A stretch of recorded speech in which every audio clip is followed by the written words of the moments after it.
Bienvenue à tous, c'est l'heure de votre Minute Info. Le 31 janvier 2025, la France a officialisé la création de l'Institut national pour l'évaluation et la sécurité de l'intelligence artificielle.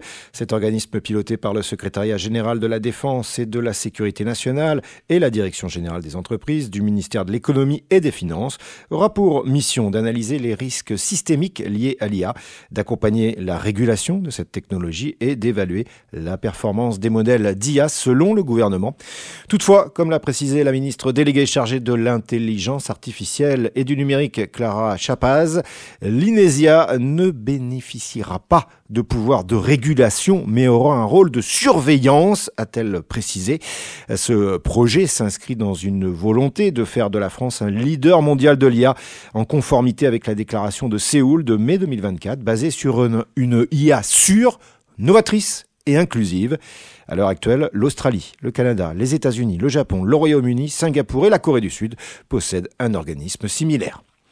Face à une délinquance croissante et un nombre d'agents de force de l'ordre en baisse, la maire de Lille, Martine Aubry, a interpellé le ministre de l'Intérieur, Bruno Retailleau, pour demander plus de moyens. Lors du conseil municipal du mercredi 7 février, elle réclame une augmentation des effectifs de police pour garantir la sécurité en ville, au vu de chiffres en constante évolution. En 2024, par rapport à 2023, on observe une hausse de 41,3% des tentatives d'homicide, soit 130 victimes.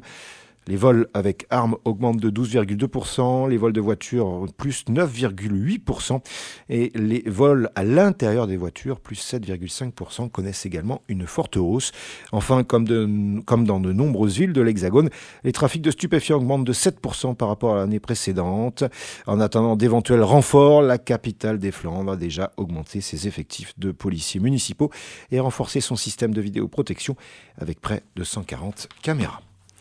Une loi pour aider les femmes à prendre les transports, c'est un sujet sur lequel l'Assemblée nationale travaille actuellement pour améliorer la sécurité sur les réseaux, sur ceux de la SNCF et de la RATP. En 2023, les violences physiques, sexistes et sexuelles dans les transports publics ont augmenté de plus de 15% sur un an et ont même augmenté de 6% en 2024, selon le ministère de l'Intérieur. Face à ces chiffres, le ministre chargé des Transports, Philippe Tabarot, a fait une priorité. Ce mouvement pourrait permettre sous peu aux contrôleurs de posséder une caméra piéton capable de filmer les scènes violentes et de réaliser des palpations si nécessaire. Une expérimentation avait été réalisée et s'était terminée le 1er octobre dernier, faute de loi votée au Parlement. Le texte prévoit également d'introduire de nouvelles sanctions contre des délits d'incivilité habituelle, comme les pieds sur les sièges, l'interdiction de paraître en gare si l'on adopte l'attitude d'un délinquant, ou encore contre le train surfing, qui consiste à courir sur les toits du métro en se filmant lorsqu'il avance. Selon l'Union des transports publics et ferroviaires, un quart des sondés cite l'insécurité comme frein à l'usage des transports publics. Et selon son directeur adjoint, Yves Dufour, cet équipement est un réel atout dissuasif. Voilà, c'est la fin de cette Minute Info, mais pour rester à notre contact, eh bien, rendez-vous sur nos médias, LinkedIn notamment, et puis notre site internet www.news-sécurité.fr.